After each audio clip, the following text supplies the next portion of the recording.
And I think Nimrit ने जब ये बात ओपन आउट करी about a mental health, it was वो उसकी फिजिकल हेल्थ पे आ रहा था. तो when she went for a routine doctor's checkup, the doctor recommended that you need to you know discuss this with the psychiatrist, because उन्होंने जो उसके सिम्टम्स देखे तो उनको लगा.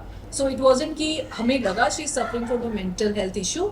इट्स जस्ट दैट कि जब वो रूटीन चेकअप के लिए गई तो डॉक्टर फेल्ट कि she needs to address it. Ma'am what you to say about Nimrit ji का जो अचीवमेंट हुआ इतनी कम उम्र में इतना अचीव किया, पहले बात कितना प्राउड फील करती एज अ मदर आप? Absolutely. I'm very proud of her, of her entire journey. सबसे ज़्यादा ज़रूरी है कि हमारी फैमिली में हमें ज़रूरी था कि वो अपनी पढ़ाई ख़त्म करे. She is professionally qualified. उसने 5 साल की लॉ की पढ़ाई करी. उसके बाद हमने उसको she had the courage and conviction to follow her dreams. That is what we are proud of the fact कि वो मिस इंडिया में गई. वो मिस इंडिया मणिपुर बनी. She was in top 12. उसके बाद उसने भी पराग का म्यूज़िक वीडियो किया, कुछ एक दो और म्यूज़िक वीडियोस करे, मॉडलिंग करी. एंड फाइनली उसकी जो कॉलिंग थी, दैट उसको लगता था कि she is meant for bigger things in life. She clearly would look into my eyes and say, Mama, just let me go. I know I will do you proud. तो ये बात हमारी conversation तब हुई जब वो मुंबई आ रही थी. And as a family we have supported her to follow her dreams, to follow her passion, and with God's grace, she's done us proud. Whether it was the success of Choti Sadani, whether it is what the love she's getting in Big Boss, and truly feel blessed कि हम उसके parents हैं, and she's done us proud. तो बचपन ऐसी क्या quality थी जो आपको लगती थी कि हाँ इसमें सेलिब्रिटी बनने की क्वालिटी है, अट्रैक्ट करती थी लोगों को, या फिर what was the quality which? I think सबसे बड़ी क्वालिटी निमृत की है उसका confidence and the belief in herself. So और वो एक लीडरशिप उसके जीन्स में है. Believe you me, whether it was school, whether it was college, she can't be a part of the crowd. She would always stand out. उसकी पूरी personality ऐसे है कि ओपिनियनेटेड है, स्ट्रॉन्ग है, और मोस्ट इम्पॉर्टेंट थिंग वो हर एक्सपीरियंस लाइफ में एंजॉय करना चाहती है. तो स्कूल लाइफ से उसने इतने कॉम्पिटिशन्स में पार्ट लेना, debate, declamation, poetry recitation, dramatics, sports में singing, dancing. Sometime my husband was to joke कि ये क्लास में स्कूल में पढ़ने जाती है कि ये सब कुछ करने चाहती है. But all those things kind of became part of a personality. तो वो हर एक चीज को जो एंजॉय करती है लाइफ में, you can see it. She is a very fun loving person. So I think that is a biggest strength कि वो हर जर्नी को अपना बेस्ट देती है and she enjoys that journey. And even she is facing the mental health issues, तो वो किस तरह से कोप करती हैं और आप कितना कोऑपरेट करती हैं, और how do you make her understand about all this things? I mean आप कैसे डील करती हो सिचुएशन को? देखिए, आज की डेट में the percentage of people suffering from mental health issues has risen in this country. And being an educationist myself, मैं बच्चों को मिलती हूँ और टीनेजर्स के साथ रहती हूँ काफ़ी टाइम. तो मुझे एक शिफ्ट दिख रही है सोसाइटी में कि बहुत सारे लोग सफ़र कर रहे हैं.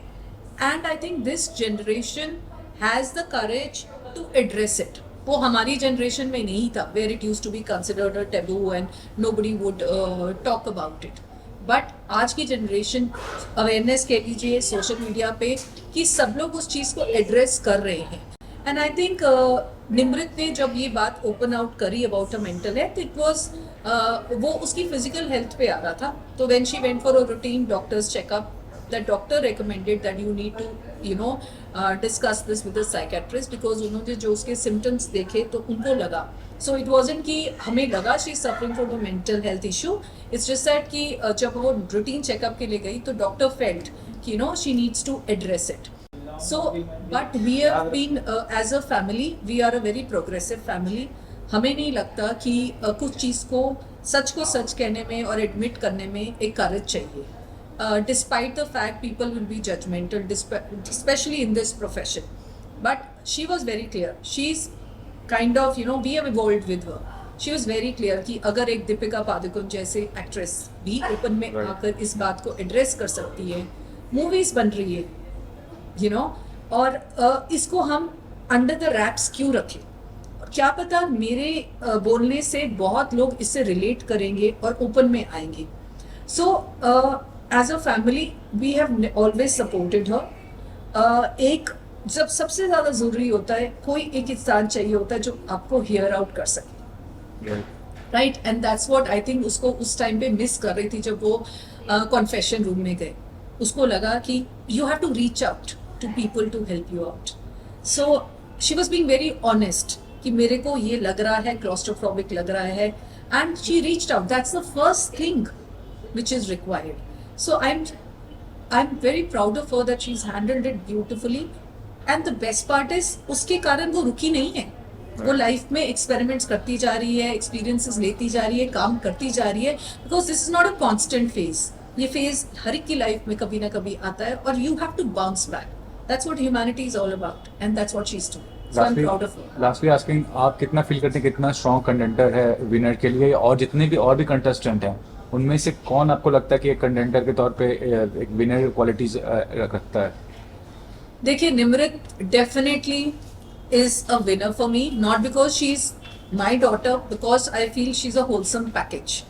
You know, उसने सब shades दिखाए, उसके अंदर जो shades हैं वो रियलिटी में वो वैसी ही है, स्ट्रॉन्ग है, ओपिनियनेटेड है, दोस्ती निभा रही है, घर के हर टास्क में पार्टिसिपेट कर रही है, सिंपैथेटिक है, एम्पैथेटिक है, कंपैशनेट है, वो सब उसमें वो क्वालिटीज हैं जो एक विनर में होनी चाहिए। बाकी सब लोगों को मैं पर्सनली नहीं जानती, और यहाँ पे इस घर में डायनामिक्स चेंज होते हैं, हर सिचुएशन को कौन कैसे हैंडल करता है, eventually it will depend upon that.